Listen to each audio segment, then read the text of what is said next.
सिर्फ channel one news पर।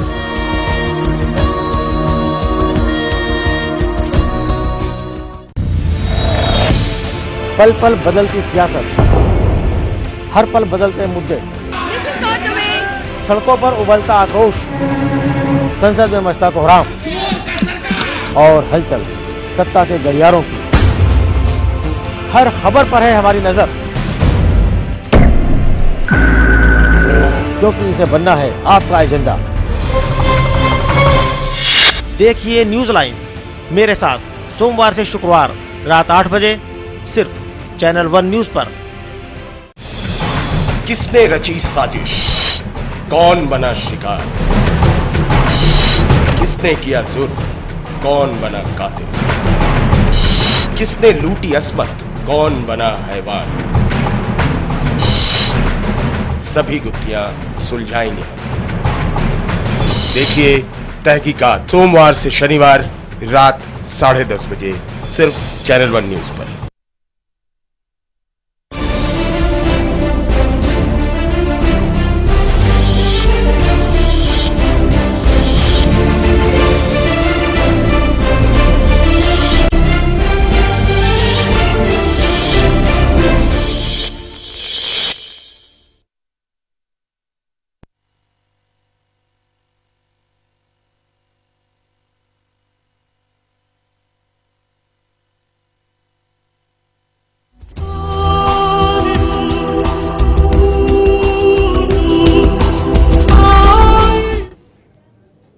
आदाब, मैं हूं नाज आसिफ शेख और एक बार फिर हम हाजिर हैं अपने खास प्रोग्राम सदाए हक के साथ।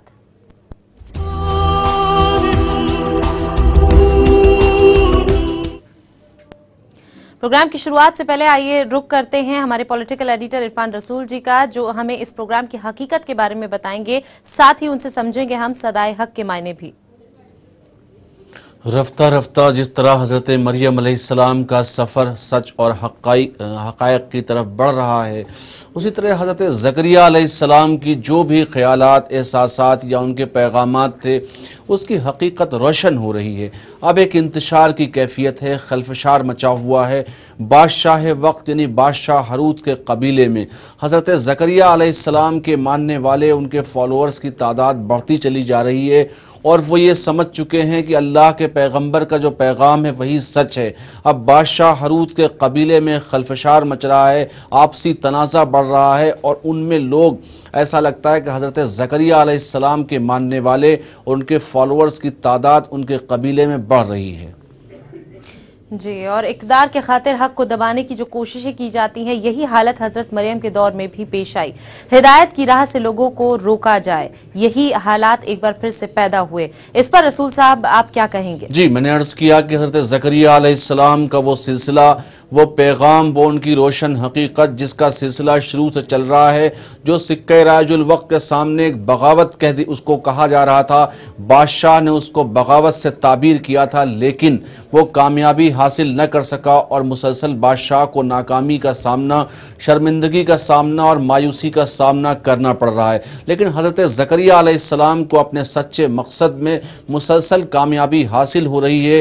यरूशलेम की पाकीज़गी, हज़रत मरियम की खिदमत, उनकी जो भी वहाँ पे अमली ज़िंदगी है, उस अमली ज़िंदगी को देखकर ख़वातीन में एक जज्बे का बेदार होना, हज़रत ज़करिया अलैहिस्सलाम का पैगाम लोगों को बराबर मिल रहा है। बादशाह में बड़ी घबराहट, बड़ी उलझन और बड़ी बेचारगी की कैफियत है, लेकिन ज़ुबान से वो इस बात को नहीं कह रहा है। हालांकि बगावत के आसार साफ नुमायाँ हैं। अब कहानत कमज़ोर हो रही है और काहिन कमज़ोर पड़ रहे हैं, लेकिन वो अपनी ज़ुबान से जो कुछ कह रहे हैं वो ऐसा लगता है कि बिल्कुल मुतमईन है। लेकिन अब कहानत दम तोड़ रही है और सच्चाई बुलंद हो रही है और सदाए हक की आवाज़ बुलंद हो रही है।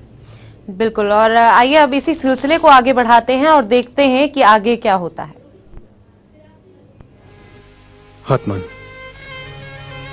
खुदा हाफिज, खुदा हाफिज। आओ यूसुफ, ये खूबसूरत मनाजिर जो परवरदिगार के जमील होने की निशानी का सबूत दे रही है, ये भी जवाल पजीर होगी और बाकी रहने वाली नहीं है। सारी चीजें फना हो जाएंगी और रोजे कयामत दोबारा उठाई जाएंगी।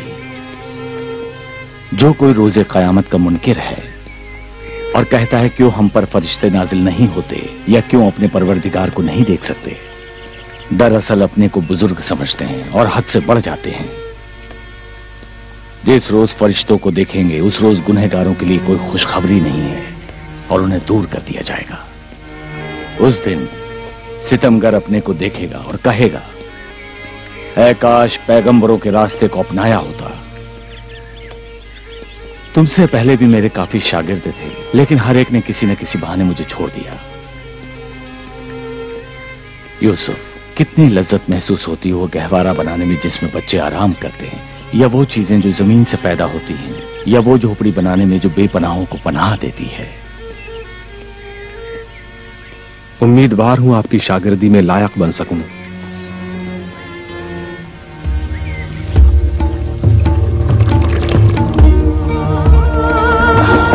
अली सवाद, खुशखबरी, देखो कौन आया है। यूसुफ, यकीन नहीं हो रहा है, तुम तो जवान हो गए हो। सलाम हो आप पर। सलाम। आपका खिदमत गुजार हूं बानू अली सबात। खुदा तुम्हारी माँ पर रहमत नाजिल करे। काश यहाँ होती और अपने बेटे को देखती। यूसुफ का इरादा है कि नज्जारी के काम में मेरी मदद करे। कितना अच्छा है। जिसकी खुदा ने बशारत दी है। 3 दिन हुए कि दहन खोल रहे हैं, लेकिन कोई भी आवाज उनके हल्क से सुनाई नहीं देती। और 3 दिन के बाद मेरी ख्वाहिश थी कि बच्चे का नाम उनके वालिद के नाम पर रखे, लेकिन जकरिया ने, जो तभी गुफ्तगू नहीं कर पा रहे थे, एक तख्ती मंगवाई और उस पर लिखा याहया। मैंने कहा कि आपके खानदान में कोई उस नाम का नहीं है। अचानक उनकी जबान खुल गई और खुदा की हमदोसना शुरू कर दी। सभी को हैरत हुई। याहया हयात से है, जिसके मानी दिल की हयात है, कि वो शहीद होगा और हमेशा जिंदा व जावेद रहेगा। यहया एक नाम है जो बनी इसराइल के लिए नया और अनोखा है। उनके घर जाओ और अली सबात के हमल से मुतमईन हो जाओ। उनके घर जाऊं? आखिर मैं नाराज होकर उनसे जुदा हुई थी, किस तरह उनके घर जाऊं? जाओ और कराबतदारी के राब्ते को नजर में रखो। यही वक्त की जरूरत है। हाथों को कसाफतों से धो डालो ए बनी इसराइल, मुंजी का आना नजदीक है। रियाकारी को छोड़ दो।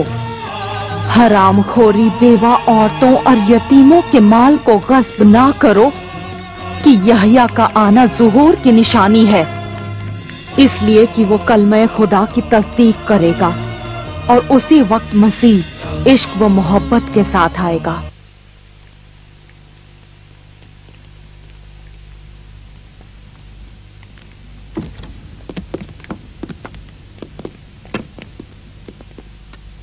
खुशामदीद।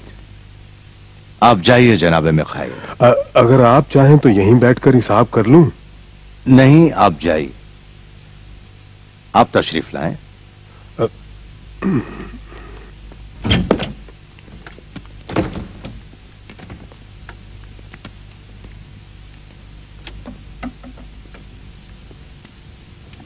हमसे कोई काम है जनाब यसाकार? हम दर्स में थे, खबर मिली कि हमसे कोई काम है, फौरन आ गए। कई सालों से इबादतगाह में आपकी पेशरफ्ती को देख रहा हूं और हर लम्हे आपकी फिक्र लगी रहती है। कोई खास बात पेश आ गई है? नहीं, सिर्फ आपसे जाती तौर पर मुलाकात करना चाहता था। इबादतगाह में कोई मुश्किल है? नहीं। कैसी मुश्किल? क्योंकि आप काफी अरसे से अपनी माहाना तनख्वाह लेने मेरे पास नहीं आए। उसकी जरूरत पेश नहीं आई। कैसे जरूरत पेश नहीं आई?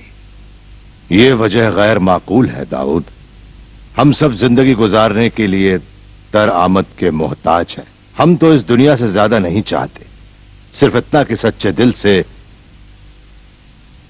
खुदा की खिदमत कर सके, हमारे लिए यही काफी है। जरा मेरी तरफ देखो। कुछ साल पहले के मुकाबले क्या कोई तब्दीली नहीं आई? क्यों? बाल सफेद हो गए हैं, और अब तो मैं मौत के काफी करीब हो गया हूं। ये तो तकदीर इलाही है जो हम सब के लिए लिखी गई है। देखो क्या है कि हम सबको अपने आइंदा की फिक्र करनी चाहिए ताकि बुढ़ापे में किसी के सामने हाथ फैलाने की नौबत ना आए। इंसान अपनी इज्जत महफूज रखने के लिए माल का मोहताज है। सही, कोई भी गैरतमंद इंसान हाथ फैलाने की जिल्लत को पसंद नहीं करता। जनाबे ऐसाकार, आपने बड़ी अच्छी बात बयान की है। तो आप ही बताइए कि क्या यह बेहतर नहीं कि जवानी में ही बुढ़ापे की फिक्र में रहो। मैंने हिसाब किया कि इन चंद महीनों में यह यकीन आपको 3 थैलियां और मेरे अजीज दाऊद आपको सिक्के की 2 थैलियां मिलनी चाहिए। और देखिए ये सिक्के उस नफे का हिस्सा है जो गैर यहूद से हासिल हुआ है। उठा लीजिए, उठा लीजिए। लेकिन जनाब जकरिया का कहना है कि ऐसे हालात में जब भी शहर के लोग फक्र व बेचारगी में जिंदगी गुजार रहे हों, नफे का हिस्सा लेना खुदा के बंदों और इबादतगाह के काहिनों के शान के खिलाफ है। जनाब ऐसाकार, देखिए, इबादतगाह के काहिनों की शान मूसा के दीन और खुदा की रजा पर मबनी है। अब आप ही बताइए, क्या हमारी शरीयत में कौम यहूद, जो खुदा की बरगुजीदा कौम है, को कवी करने के लिए हर वसीले और हर मुमकिन रविश से मकसद तक पहुंचना क्या जायज नहीं है? क्या इस कुर्रे जमीन पर तसल्लुत हमारा असली हदफ नहीं है? बताइए। हर मुमकिन वसीले से जनाब ऐसाकार, खुदा के बंदों को खरीद कर भी आप अच्छी तरह जानते हैं कि इंसान की जान की तिजारत में कोई फायदा नहीं है। दीन की तिजारत नहीं हो सकती। लोगों के दिलों को जीतना चाहिए, ना कि जिस्मों को। तुम्हारे सीने में जवानी मौजे मार रही है, लेकिन तुम्हारी गुफ्तगू में जकरिया की गुफ्तगू की बू सूंघ रहा हूं मैं। तो आपने देखा कि लोगों के सामने अल्लाह की निशानियां जाहिर होनी शुरू हो गई हैं। हजरत जकरिया के मानने वालों ने दीन हक की तबलीग भी शुरू कर दी ताकि लोग सीधे रास्ते पर चलने लगे। और इसी सिलसिले में मजीद चर्चा के लिए हम एक बार फिर रुख करेंगे हमारे पॉलिटिकल एडिटर इरफान रसूल साहब का। रसूल साहब, जो कुछ भी हमने देखा, साफ है कि अल्लाह की निशानियां और कहीं ना कहीं सदाए हक के मायने लोग समझने लगे थे। तो इससे क्या कुछ हम समझ सकते हैं? आज के लिए ये कैसा पैगाम है? जब हक और बातिल की जंग, हक और नाहक की जंग सामने होती है तो हक परस्त ये कहता है, आओ सितमगर हुनर आजमाएं, तुम तीर आजमाओ हम जिगर आजमाएं। तो अपने जिगर को सामने कर देता है। लेकिन जालिम कब तक जुल्म करेगा? जालिम ने जुल्म की इंतहा कर दी, मजलूम ने बर्दाश्त की इंतहा कर दी, दर्द दम तोड़ने लगा। लेकिन उसके बाद हकीकत सामने आई और हकीकत अपनी राह पर गामजन है मंजिल की तरफ। अब आपने देखा कहानत में भी फ़र्क आ गया। लोगों के ख्यालात, लोगों के एहसासात, लोगों के जज्बात भी तब्दील हो रहे हैं। लेकिन हक परस्त कहीं ना कहीं अपनी इसी मकाम पर कायम है और उसी मकाम पर खड़ा हुआ है, क्योंकि कब तक ये सिलसिला जारी रहेगा और जुल्म की भी कोई इंतहा होती है, कोई हद होती है। अब लोगों में ये पैगाम पूरी तौर पर फैल चुका है कि हज़रत ज़करिया अलैहिस्सलाम का ये पैगाम, तौरात का ये पैगाम, ज़बूर का ये पैगाम, हज़रत यहया अलैहिस्सलाम की तशरीफ़ आवरी, तो सारी चीज़ें तारीख़ शाहिद है, सारी चीज़ें बयान हो रही हैं। लोग इस बात को समझने लगे हैं, समझ पा रहे हैं, तो सदाए हक बुलंद हो रहा है। जी बिल्कुल। और वक्त यहाँ पर एक छोटे से ब्रेक का हो चला है। ब्रेक के बाद हम जल्द हाजिर होंगे।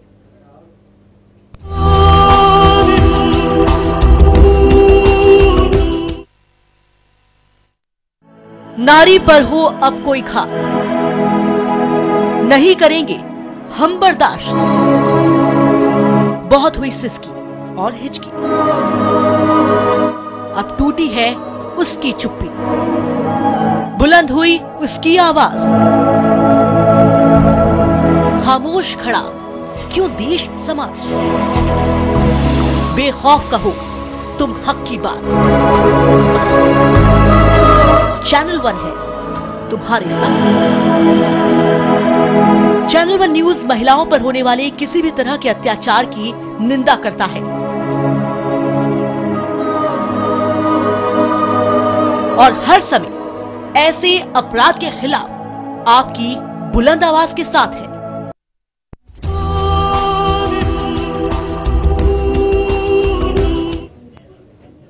ब्रेक के बाद हम एक बार फिर हाजिर हैं। आगे बढ़ने से पहले हम रुक करेंगे हमारे पॉलिटिकल एडिटर इरफान रसूल जी का। रसूल साहब, हक को दबाने के लिए रिश्वत का सहारा लेने की भी कोशिश की गई है, हमने देखा, लेकिन हजरत जकरिया के हामियों ने रिश्वत लेने से इनकार कर दिया। इस पर क्या कहेंगे? हक परस्त ऐसे होते हैं जिन पर ज़िंदगी नाज करती है, और वो मकाम ऐसा है जिस मकाम को मुक़द्दस मकाम बना दिया हज़रत मरियम के कदम ने। अब बादशाह उस मुक़द्दस मकाम के आसपास बादशाह का कबीला तरह तरह की लालच दे रहा है। जिस तरह आपने कहा रिश्वत की पेशकश की गई, लेकिन हक परस्त का दिल रोशन है और वो अल्लाह ताला जो अलीम व बसीर है उस पर पूरा यकीन रखता है, क्योंकि उसी सिलसिले को वो आगे बढ़ा रहा है, वो पैगाम आगे जा रहा है जो हज़रत इब्राहीम अलैहिस्सलाम ने हज़रत इस्माईल अलैहिस्सलाम से कहा था कि ये सलाम सीना ब सीना आप सल्लल्लाहु अलैहि वसल्लम तक पहुँचेगा और यह सिलसिला जारी रहेगा, और ये अजीम सिलसिला क़यामत तक यानी पैगम्बर आखिरुज़्ज़मा तक कायम रहेगा। उसके बाद उम्मतियों के ज़रिए, उसके बाद नेक बंदों के ज़रिए, उसके बाद सूफिया के ज़रिए, औलिया इकराम के ज़रिए। जिस तरह आपने कहा कि आज इसको किस तरह हम देख सकते हैं, दौरे हाजिर में अगर इसकी बात की जाए तो हक और बातिल की जंग यही है, क्योंकि नाहक नज़र तो आता है लेकिन हक फिलहाल दब जाता है, लेकिन जीत हक की होती है, कामयाबी हक की होती है, और सदाए हक की रफ्तार तो स्लो हो सकती है, उसको वक्ती तौर पर दबाया जा सकता है, लेकिन वो रोशन हकीकत है, उससे इनकार नहीं किया जा सकता। जिस तरह रोज़े क़यामत से कोई मुनकिर नहीं हो सकता, जिस तरह रोज़े जज़ा से कोई मुनकिर नहीं हो सकता, इसी तरह सच्चाई और हकीकत से भी कोई इनकार नहीं कर सकता। रसूल साहब, अगर आज के दौर को इस हकीकत से जोड़कर देखा जाए तो रिश्वतखोरी एक ऐसा मसाइल है जो आज भी एक बड़ी दिक्कत है, और उसके लिए क्या कुछ कमी आप महसूस करते हैं? उसमें फायदा, अगर उसमें ये देखा जाए कि हमारा इसमें फायदा कितना है और हमारा इसमें नुकसान कितना है, गौर किया जाए, चार्टर ऑफ ह्यूमन राइट इन इस्लाम की स्टडी की जाए और देखा जाए तारीख इस्लाम के हवाले से, जिस तरह आपने कहा कि रिश्वतखोरी या ये सारी चीजें, सारी बुराइयां शुरू से लेकर आज तक चली आ रही है, लेकिन बुराइयों का मुकाबला करने के लिए सच्चाई भी आपके सामने है और हक परस्तों का पैगाम आपके सामने, सदाए हक आपके सामने, चैनल 1 की खास पेशकश आपके सामने। आप आकर आप सीख सकते हैं, देखकर सीख सकते हैं, समझ सकते हैं कि दुनिया के किसी भी मसले, किसी भी मामले और किसी भी तरह के मसाइल हो, कुरान करीम में उसका हल मौजूद है, तारीख इस्लाम में उसकी शहादत मौजूद है और तारीख इस्लाम में उसका हल मौजूद है, लेकिन मुताला करने की, पढ़ने की, देखने की और समझने की जरूरत है। जो भी खल्फशार दुनिया में, क्योंकि अरब दुनिया की ये जो हम तस्वीर दिखा रहे हैं, जो हम ये वाकयात बयान कर रहे हैं, उस वक्त भी बादशाह था, उस वक्त भी सच्चाई थी, उस वक्त भी हक परस्त थे, उस वक्त भी मौका परस्त थे, उस वक्त भी फिरका परस्त थे। आज भी वही दौर जारी है, लेकिन इंसानियत से बड़ा कोई मजहब नहीं, और इंसानियत को समझने समझाने की जरूरत है और बताने की जरूरत है। जिस तरह चैनल 1 की खास पेशकश है सदाए हक, क्योंकि हक की आवाज हमेशा बुलंद रहती है। बाकी जिस तरह आपने देखा कि ये सारे नज़ारे और सारे मनाजिर और सारी तस्वीर मिट जाएंगे, लेकिन रोज़े जज़ा और रोज़े क़यामत से कोई इनकार नहीं कर सकता। वो बरहक है, वो सच है, वो सदाए हक है। बिल्कुल, और इस पर बातचीत हम आगे करेंगे, लेकिन फिलहाल आपको ले चलते हैं इसी सिलसिले की अगली हकीकत की तरफ। जनाबे यसाकार, बुजुर्गी के लिहाज से आपका एहतराम मुझ पर लाजिम है, लेकिन बर्दाश्त नहीं करूंगा कि कोई जनाबे ज़करिया की बेहुरमती करे। पैगंबरों की सुन्नत ये नहीं कि उन्हें सदका दिया जाए ताकि वो खामोश होकर कुदरतमंदों के सामने झुक जाएं और दीन की तबलीग और उसके आईन से दस्तबरदार हो जाएं। अब जाने की इजाजत चाहता हूं। गुमान करना चाहिए था। जानता हूं आप मंतकी बहस और इस्तिदलाल को बर्दाश्त नहीं कर सकते, हत्ता सब्र भी नहीं कर सकते ताकि मेरी बातों को सुन सको। फिक्र करो, फिर उसके बाद कबूल करो। क्या यह पैगंबरों के चाहने वालों की सुन्नत नहीं कि मुखालिफीन के साथ मुबाहिसा करें और उनको गुमराही से बाहर निकालें? फिर आप क्यों नहीं ऐसा करते? मैं आमादा हूं। हम तो हमेशा आपकी बातें सुनने के लिए आमादा हैं। किससे गुफ्तगू? कभी कभी बहस और मुबाहिसे इंसान को गुमराही के सिमत ले जाते हैं। यकीन। बेदात? कौन सी बेदात? बताता हूं। तौरात को अपने कलम से लिखा है और खुदा के कलाम को अपने फायदे के लिए तब्दील कर दिया है। औरतों को हकीर समझा और दाश्ताओं की तरह खरीदो फरोख्त किया। फसादो फाशा के मुकाबिल सकूत इख्तियार किया, लेकिन पैगंबर और उनके मौजिज़े के मुकाबिल खड़े हो गए और इनकार किया। मगर ऐसा नहीं कि ये सब चोरी, कत्ल, जिनायत, खून खराबा, गरीबी और इस सरजमीन पर लोगों की सरगर्दानी तुम जैसे लोगों के खतरनाक तफक्कुर और दीन में की हुई तहरीफ का नतीजा है। याद रखो कि मुंजी बशरियत तुम्हारे इन अमाल का जवाब देगा। खुदाया मसीह को हमारे पास भेज। चलो दाऊद।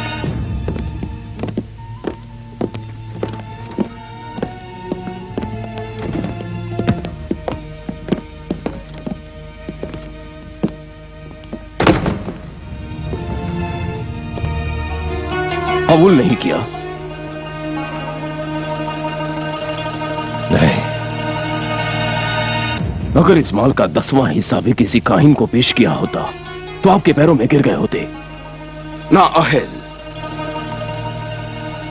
उन्हें कभी छोटा नहीं समझना चाहिए। यह जलसा मेरे लिए बहुत गिरा साबित हुआ, लेकिन यह यकीन के लिए इससे गिरा तर साबित होगा।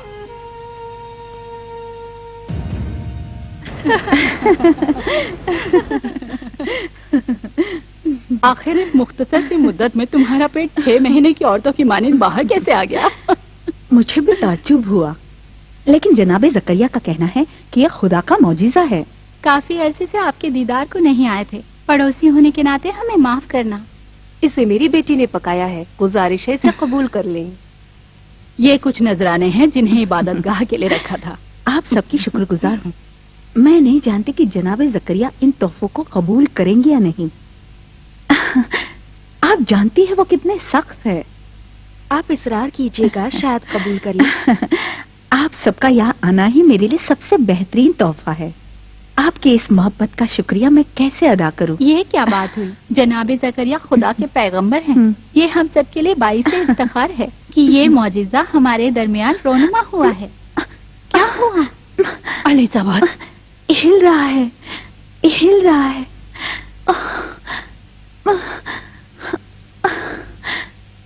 बच्चा मेरे पेट में हिल रहा है, गोया किसी की मौजूदगी को महसूस कर रहा हो।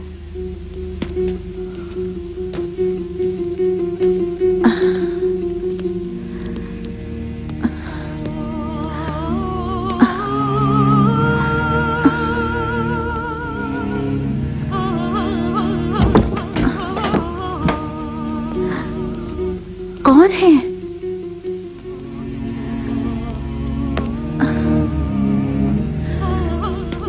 मरियम, खाला जान।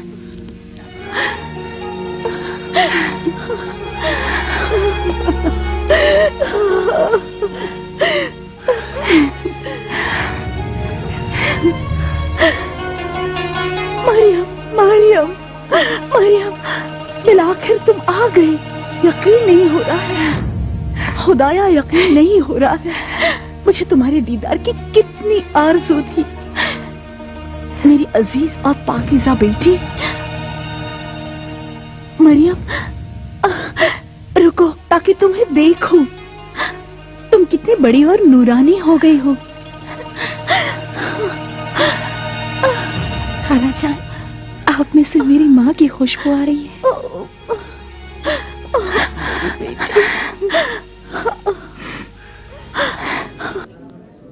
तो काहिनों के सामने कोई चारा नहीं रह गया था हक की आवाज को कि किस तरह से दबाया जाए, तो उन्होंने दूसरे तरीके से लोगों को हक से दूर रखने की कोशिश की, लेकिन उनकी ये कोशिश उन्हीं पर उल्टी पड़ गई और उन्हें सख्त मुखालिफत का सामना करना पड़ा।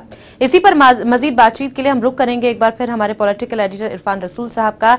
रसूल साहब, तमाम जो कोशिशें हमने देखी अभी कि हक के रास्ते से भटकाने की जो काहिनों की तरफ से की जा रही थी, क्या लगता है आपको इन कोशिशों का कितना असर हो सकता था, या फिर क्या वो जज्बा था जिन्होंने इन कोशिशों को बेअसर कर दिया? काम उससे आ पड़ा है कि जिसका नाम लेवे न कोई सितमगर कहे बगैर, उस बादशाह वक्त को अब सितमगर कहा जाएगा जो तकरीबन सारी कोशिशें जिसने कर ली, सारी हरकतें कर ली, लेकिन वो नाकाम हो रहा है। अब ख़वातीन का, औरतों का जो हुजूम आप देख रही हैं, लोग नजराने पेश कर रहे हैं, लोग तोहफे तहाइफ पेश कर रहे हैं, कद्र और कीमत की निगाह से देखा जा रहा है, उसी मकाम को हज़रत मरियम अलैहिस्सलाम के सामने पूरे तमाम कबीले की औरतें जमा हैं और उस तरह एक मोहब्बत की निगाह से देखा जा रहा है जिसका शुक्रिया हज़रत मरियम अलैहिस्सलाम अदा कर रही हैं। लेकिन ये सब बदलाव आया है, तब्दीली आई है, एक इनकलाब आया है। क्या इस तरह की मुश्किलात पहले पेश आई कि ऐसा लग रहा था हक़ की आवाज़ दब जाएगी, लेकिन हज़रत ज़करिया अलैहिस्सलाम पैगम्बर इस्लाम जिनको अल्लाह की तरफ से पैगाम मिलता है और सीधे रास्ते पे चलने का और लोगों को सीधे रास्ते का दर्स देने का, वो अपनी सदा बुलंद करते रहे और हक़ पर कायम रहे। आज हालात बदलते हैं और तस्वीर बदलती है। अब ऐसा लगता है कि काहिन कहीं ना कहीं हक़ की आवाज़ के सामने अपने आप को कमज़ोर समझने लगे और नाकाम समझने लगे। उनके साथ तो ये होना ही था, क्योंकि हक़ तो हक़ है, हक़ हमेशा बुलंद रहता है। बिल्कुल बुलंद रहता है हक, और साथ ही इसके जो साथ चलने वाले लोग हैं उन्हें भी उनके रास्ते से कोई नहीं हटा सकता। ये आज की इस कड़ी में हमने देखा और समझा भी। फिलहाल जिस तरह से हमने देखा रसूल साहब के हजरत मरियम की मौजूदगी यहाँ पर हमने देखी, उसके क्या कुछ मायने यहाँ पर आपसे समझना चाहेंगे? नहीं, यरूशलेम के अंदर जब दाखिला हुआ और दाखिले की जो मुखालफत हो रही थी और दाखिले की वजह कुछ बताई जा रही थी, जो नाहक बातें थी, हजरत ज़करिया अलैहिस्सलाम के ऊपर तरह तरह के इल्ज़ामात लगाने की कोशिश की गई, लेकिन अल्लाह का पैगंबर, अल्लाह का वो बरगज़ीदा बंदा अपने कदम रोक नहीं पाया, क्योंकि उसको अहकाम इलाही की पाबंदी करनी है, उसे अल्लाह का हुक्म मानना है। हज़रत ज़करिया अलैहिस्सलाम ने हज़रत मरियम को ज़हीन, समझदार और संजीदा बताया। हज़रत हन्ना से कहा कि अब आप सब्र कीजिए और बेटी को विदा कीजिए, बेटी को जुदा कर दीजिए, क्या तुम बेटी का गम बर्दाश्त कर पाओगी? हज़रत हन्ना ने माँ की ममता, वो रो पड़ी। लेकिन हज़रत मरियम यहाँ ये कह रही हज़रत ज़करिया अलैहिस्सलाम से यरूशलेम में कि इन सारी तकालीफ की खबर मेरी माँ को मत देना, वरना वो तड़प कर रह जाएंगी।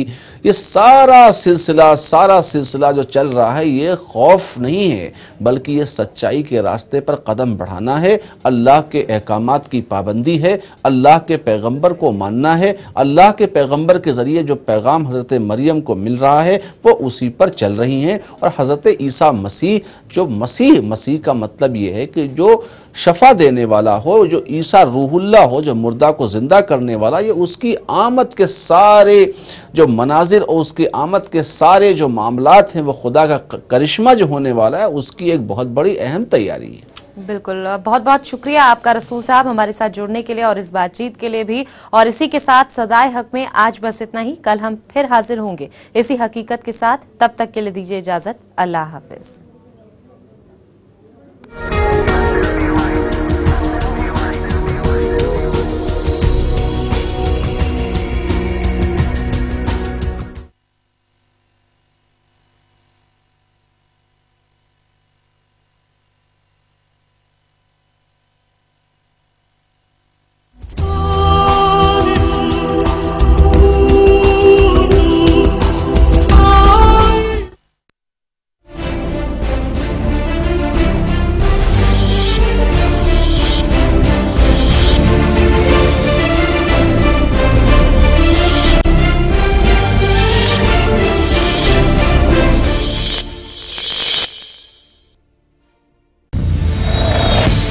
पल पल बदलती सियासत,